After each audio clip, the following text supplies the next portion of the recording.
Good evening and welcome, ladies and gents, back to the channel. I am your host, Notion, and we are here checking out the Rings of Power. Again, we're back. Rings of Power Season 2 is on the horizon. It's coming out next month, 29th of August. So everybody's been reaching out to me saying, Jace, have you seen the Rings of Power Season 2 trailer? No, I haven't. I've been avoiding it like a bad ex-girlfriend that won't go away. But I know how much you guys loved my reactions to Season 1. And for those of you that didn't watch my reactions to Season 1, you know what's happening. But if you're a fan of Lord of the Rings in any way, shape, or form, you will fucking hate this. This is another nosedive. This is another return to episodes 3 to 5. This is abysmal storytelling. It's abysmal script writing. They're destroying characters. They're destroying character arcs. Even things that this same director has written about dialogue or things that happen in the episode is completely contradicting other events that happened in other episodes, i.e. Elendil now is all of a sudden he's a bitter dick about everything. He's never been like that. Galadriel's still doing the smouldering look, the whole let me get my philosophy of words and wisdom out of my fucking book and read a pointless sentence that sounds something vaguely intelligent just to try and convince these people that Galadriel is beyond intelligent. For fuck's sake, just start getting her casting fucking spells. She's a sorceress, for fuck's sake. We shouldn't be having this shit where she's doing yoga over a horse, carving up people with a fucking sword. It makes no sense. And I'm sorry to go off on a rant, and I'm sorry to start swearing and go mental, but I'm sick of it. They're destroying a show that is absolutely, to the core, beaming with lore. It is beaming with content. It's not like you haven't got any ideas, right? Game of Thrones Season 7 and 8, you can write off as a fucking joke, but at least the writers or directors had the excuse of, we didn't have a book, we didn't have anything to go on, we had to make it up. These guys fucked off to Star Wars, so we had to make some shit up to try and make it fit. Fair enough, I can live with that. With this, you've got no fucking excuse. You've got the unwritten tales, you've got the Silmarillion, you've got the fucking Hobbit, you've got Lord of the Rings, you've got the Second Age shit, and I know people say, oh, there's not much around there about the Second Age and Tolkien, but there's enough. There is enough to flesh out a core story at its root, true to the lore, and you just need some good writers. Just need some good writers to flesh it out a little bit, make it a little bit interesting, make it a little bit dramatic.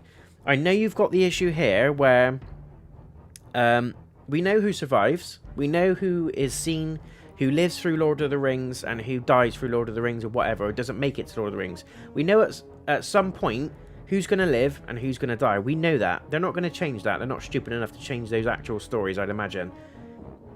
But that was the same with Game of Thrones. We knew when Robb Stark was going to die. We knew that Robert Baratheon was going to die.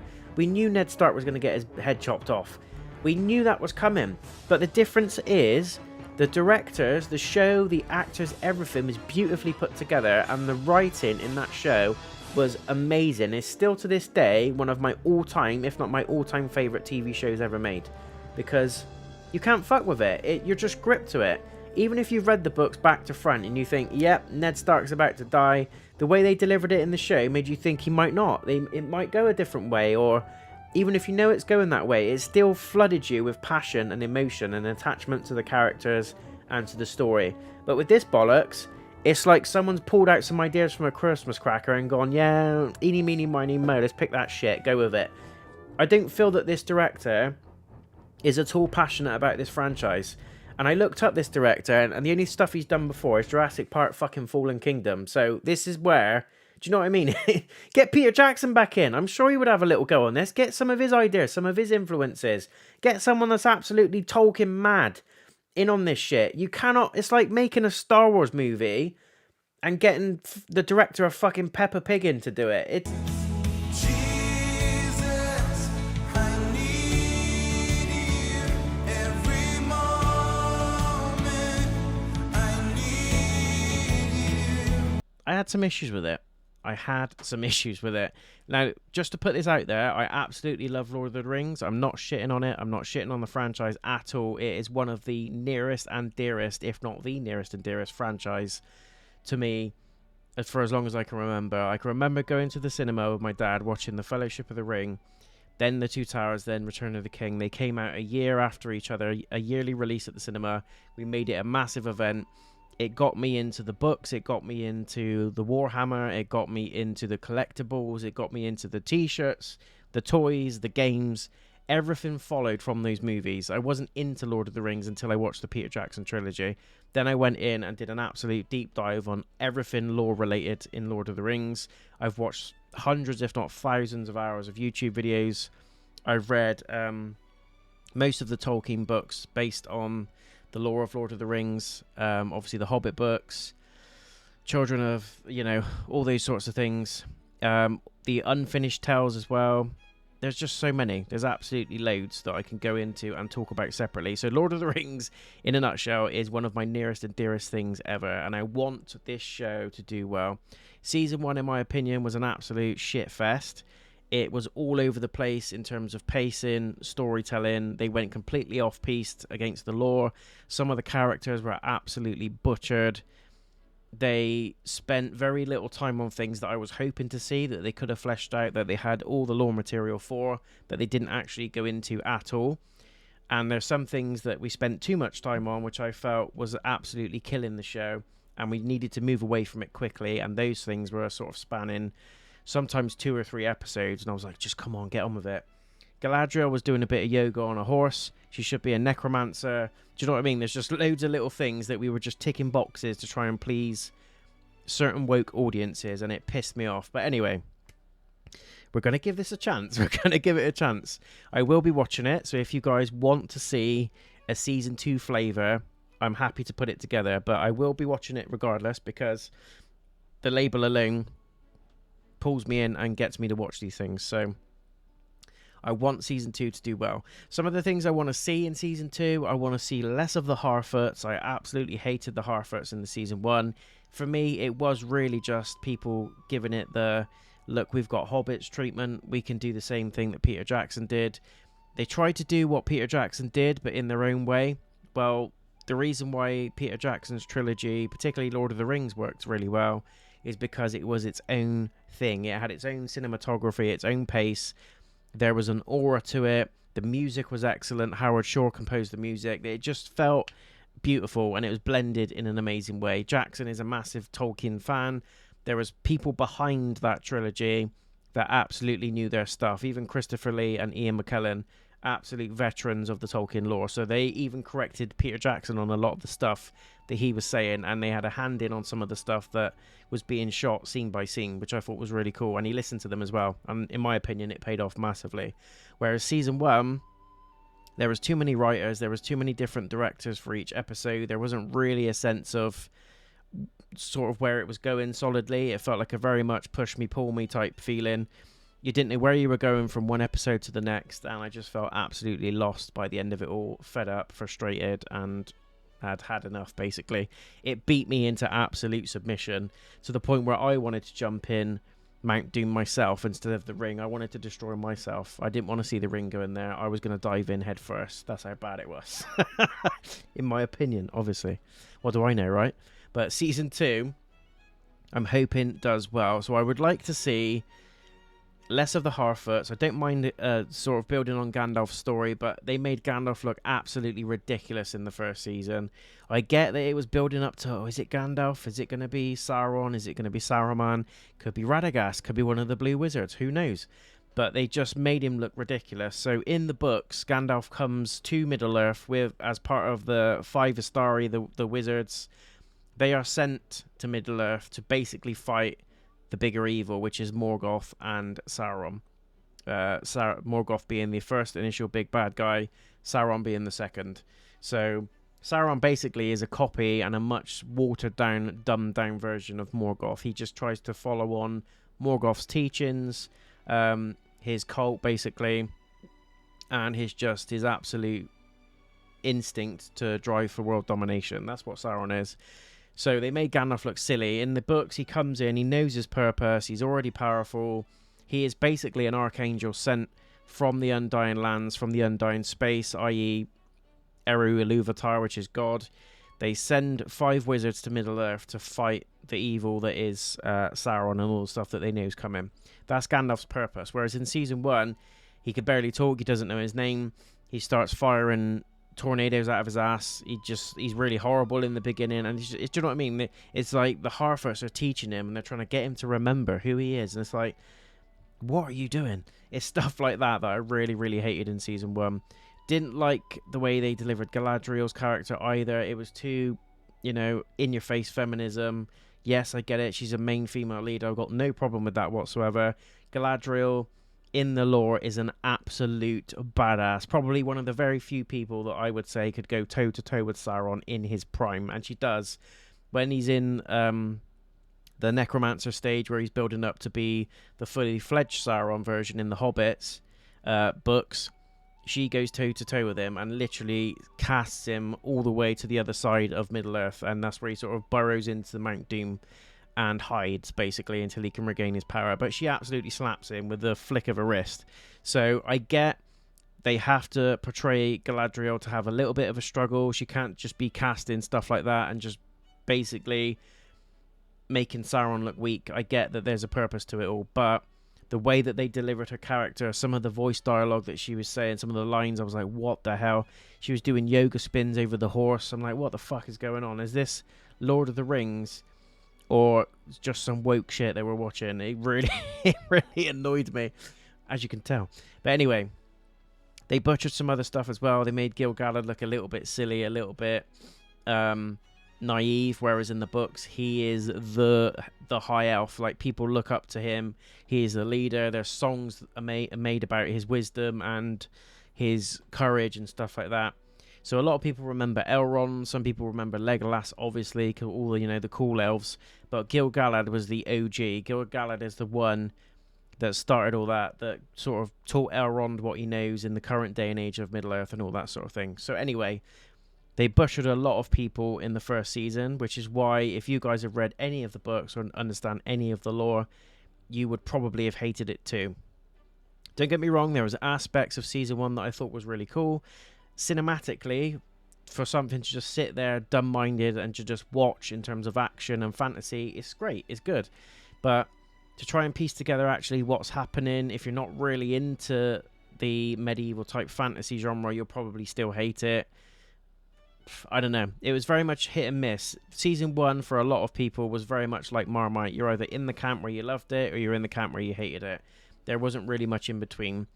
And I think the more you know about the lore, the more you're likely to have hated season 1. The less you know, that old saying, ignorance is bliss, probably creeps in. There were certain episodes that were good cinematically. There was one episode in particular that I really, really liked.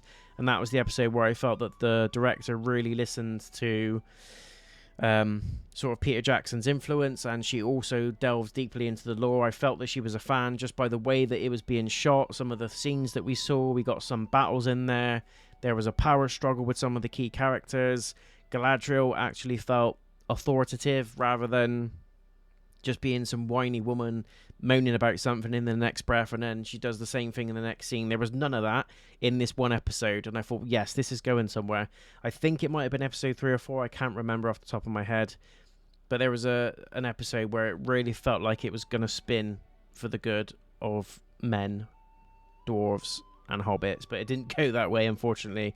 It just tanked back after that, and I think the part of the problem was there was too many writers, there was too many people involved, loads of different ideas with no one actually being concrete on the direction that they were collectively going in, and it tanked, in my opinion. But hopefully season 2 delivers. I want it to do well.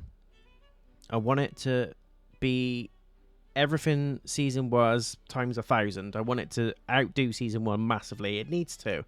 I think a lot of the audience tanked after season 1. Some people are excited for it still. But for me, as a massive fan of this franchise, I want to see some huge, huge improvements. Not just in terms of the dialogue, but some of the way that the characters are delivered on screen. Some of the character arcs need to realign. Some characters need scrubbing completely, and just, I don't know how they're going to do that, but almost need rewriting into the show. But either way, I want this to do well. So, without further ado, I've taken off my lore hat and my fan hat and my give me all the fantasy hat.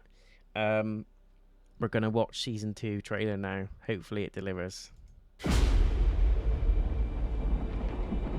Sauron sees himself as master of all Middle-earth. He seeks to rule it not only through conquest,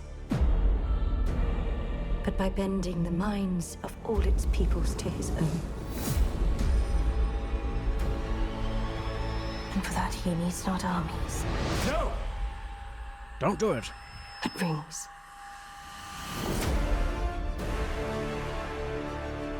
In choosing to wear those rings, you have all become his collaborators.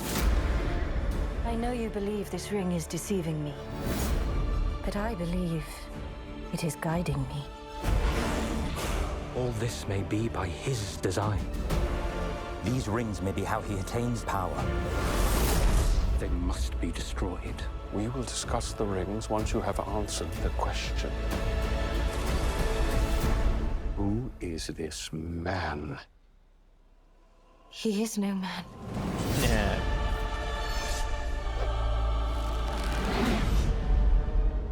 He deceived me. He is Sauron. What am I to call you? A sharer of gifts. Our work begins now.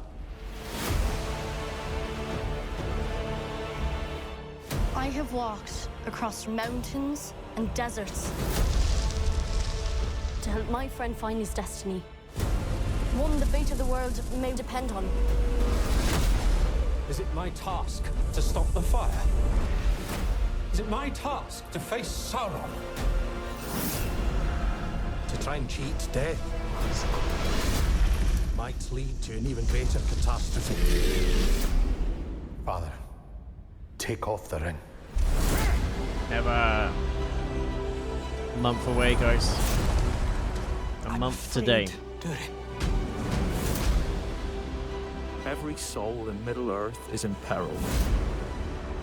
Will you abandon them to their doom? Tom Bombadil. No way. Oh, what have you done to me? Leave Sauron to me. Promise me, Elrond. You will not stop until he is destroyed. Forgiveness takes an age.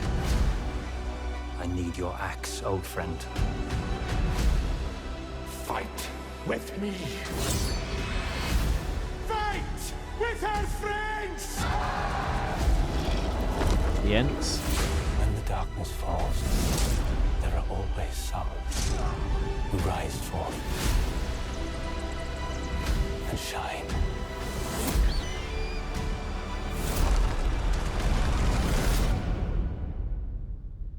You will give me the nine.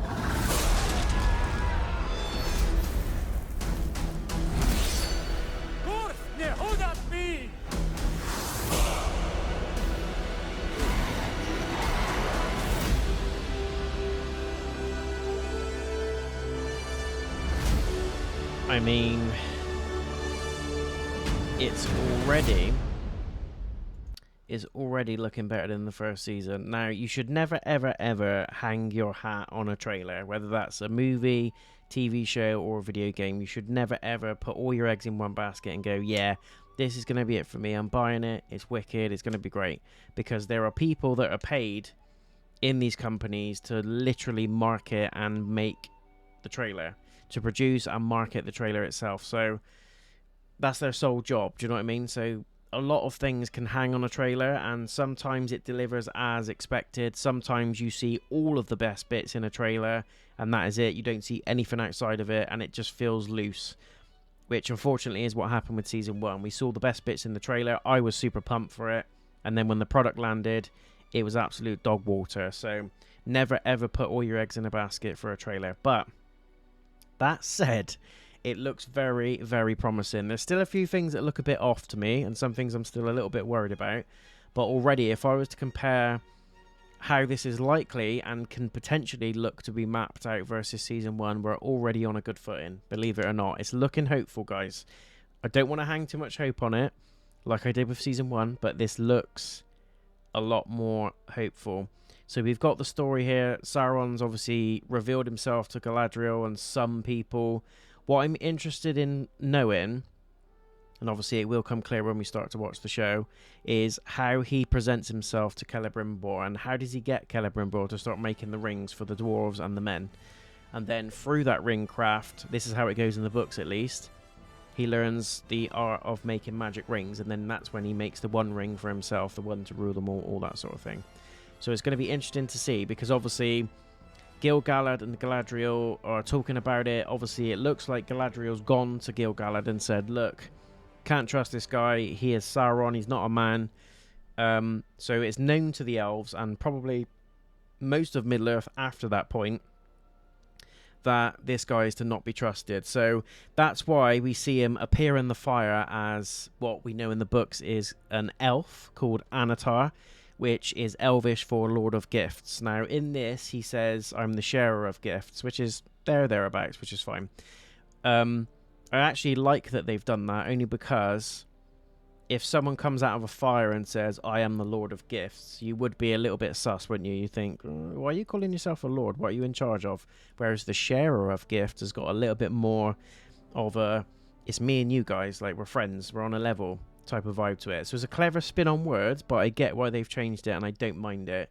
But anyway, going back to that, it's going to be interesting to see how Anatar, aka Sauron, presents himself to Celebrimbor, and then how he gets away with continuing to work with Celebrimbor for that length of time to make these rings. Now, in the books, the 3 elven rings are made separately to Sauron, so Sauron doesn't really know much about the elven rings. He doesn't get hold of them. In the books, you get the dwarven rings that are given to the dwarven kings, and obviously the rings of men that are given out to the 9 kings of men of Numenor as well, which is where the Nazgul come in, and the ring wraiths basically. So, and it's interesting because Sauron in this episode, or Anatar, says, you will give me the 9, and we don't know whether he's talking about the rings or the people that hold them. As we know, the people that wear the rings fall into shadow eventually. They become wraiths, and then they basically do whatever Sauron says.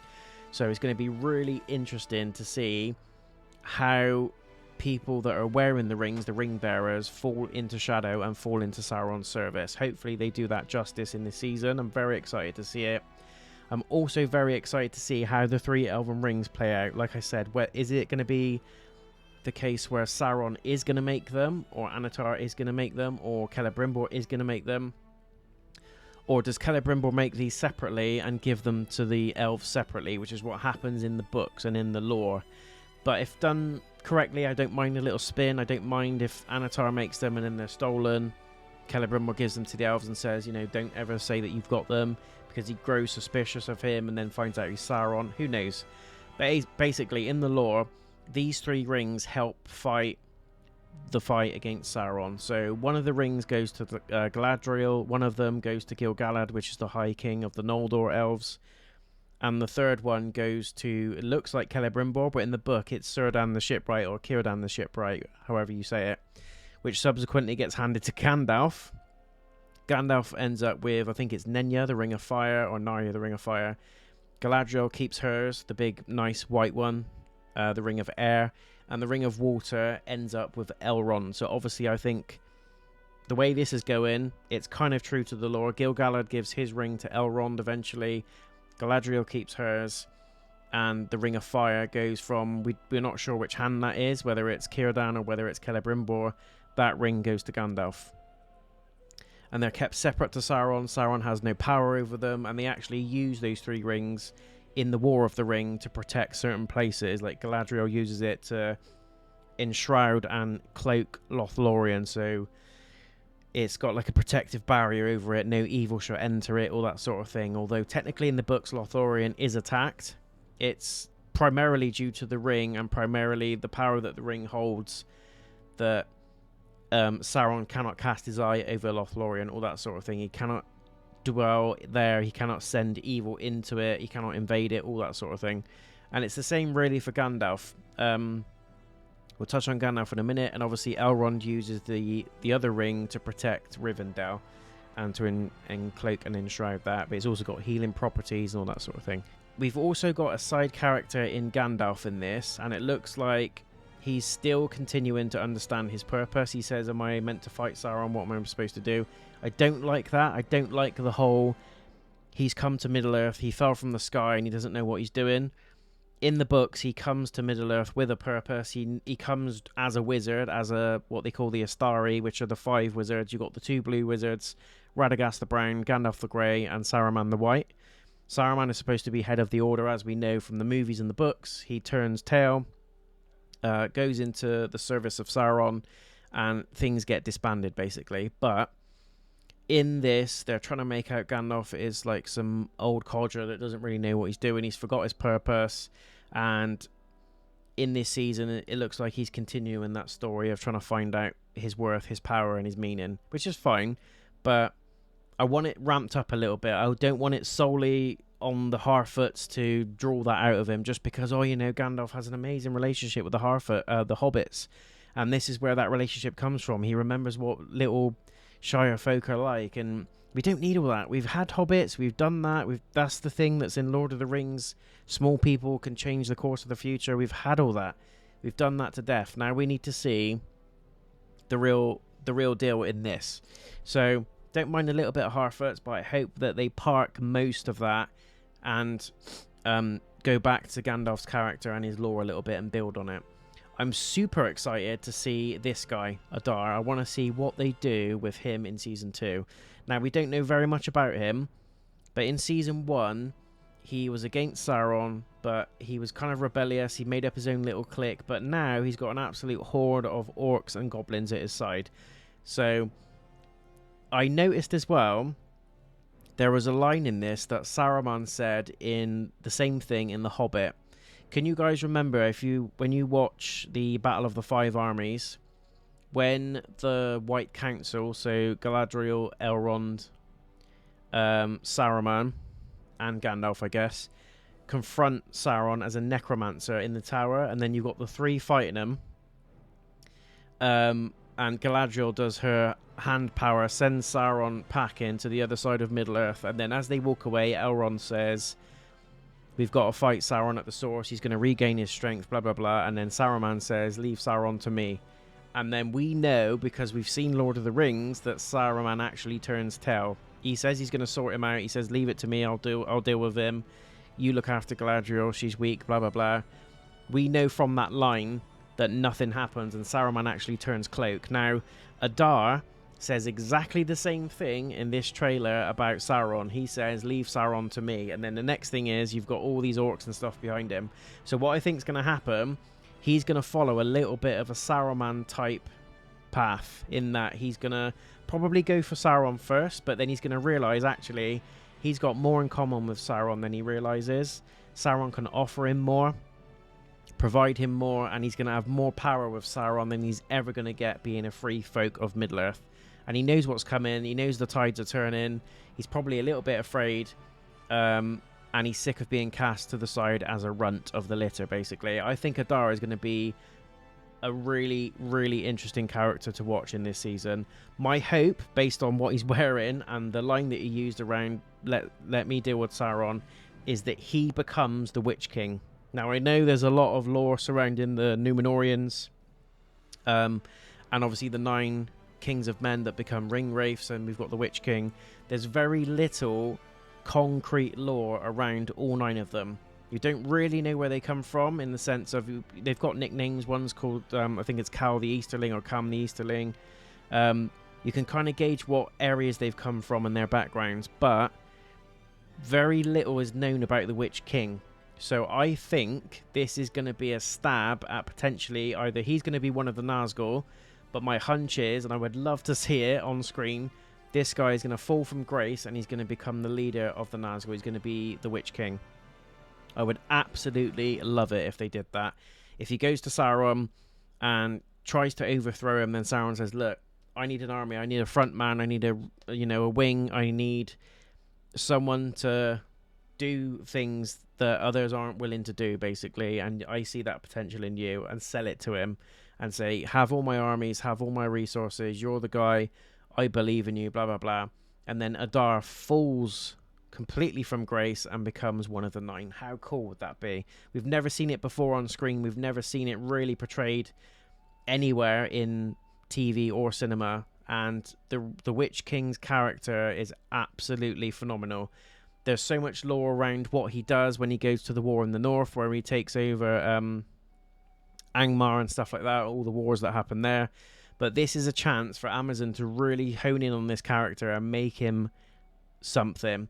The fact that his hair color's changing, he's going dark around the eyes, he's wearing dark armor, dark clothes, makes me think that this guy is becoming some sort of a lieutenant of Sauron. And if he becomes one of the 9, this would be amazing. There's so much potential for this, and I hope that that's where it's going. Again, I'm getting away a little bit with myself, and I'm hanging my hat too much, I know, on the hope stick. But we're here to talk about the trailer. We're here to talk about our feelings, and I think and I hope that that's where that's going. I would love to see more from Adar, and hopefully he does become one of the 9. Would love to see him become the Witch King. If it's done well, that could be absolutely fantastic TV. So there's the 3 rings. As I said, there's not much in this scene to go by other than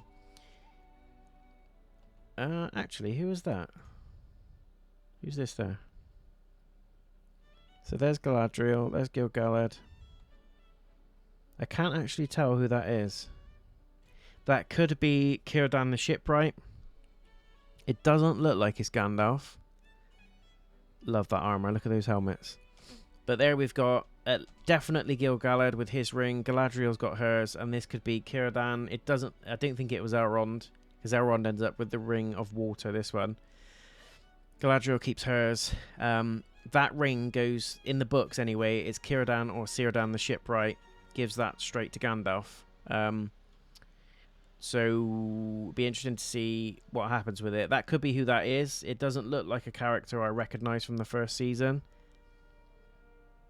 Not really sure who it is, but by lore, if that's Círdan or Círdan the Shipwright, that is bang on.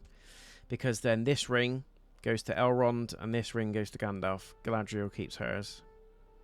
And those are the 3 rings that basically help repel Sauron. They use them in their own ways. Galadriel uses it to cover Lothlorien, as I said.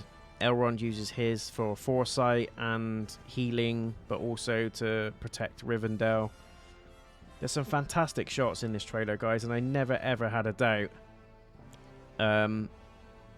that this wasn't going to look amazing, because it was always going to look amazing. There's budget behind it.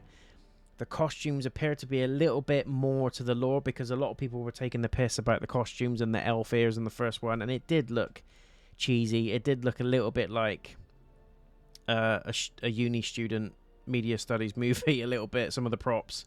But it looks like they've toned them down a little bit, and some of the stuff they're wearing here is actually unique to both the Peter Jackson trilogy and also the lore of the books.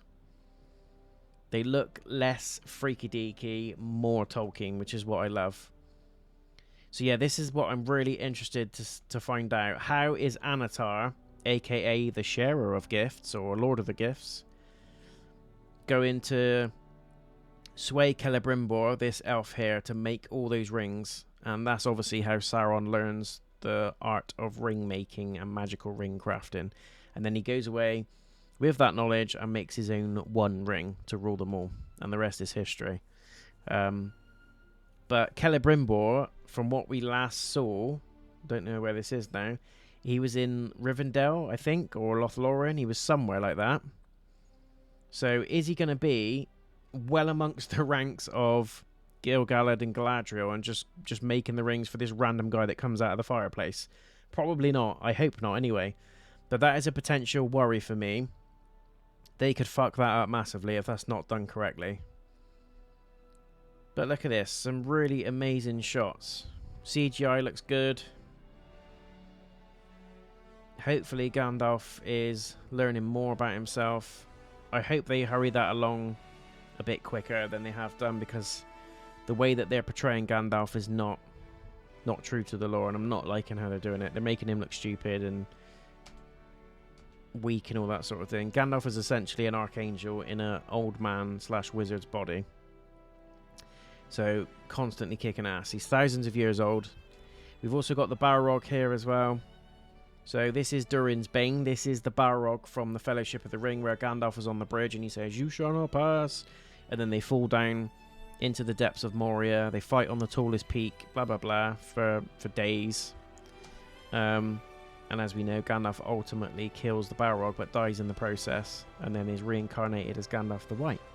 But that is the actual same Balrog as what you see in the Fellowship of the Ring. So we're obviously going to see now, it was unveiled a little bit in the first season, but we're going to see more of this Balrog in this season, and how essentially it ends up in the pits of Moria. So then when we fast forward to the Fellowship of the Ring, when they're in the mines, they wake up everything that's in the mines, basically, including the Balrog, and then that comes up to give him what for waking him up. But we're obviously going to see how the Balrog ends up in the bottom of the mines.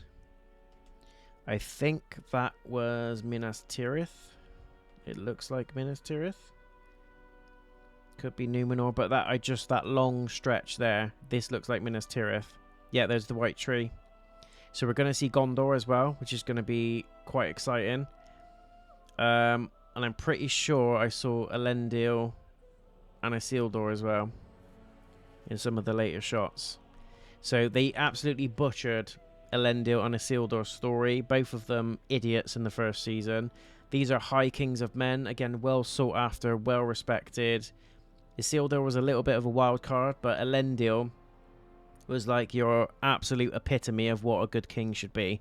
And they made him look like an absolute tool in the first season. So hopefully they rewrite that a little bit.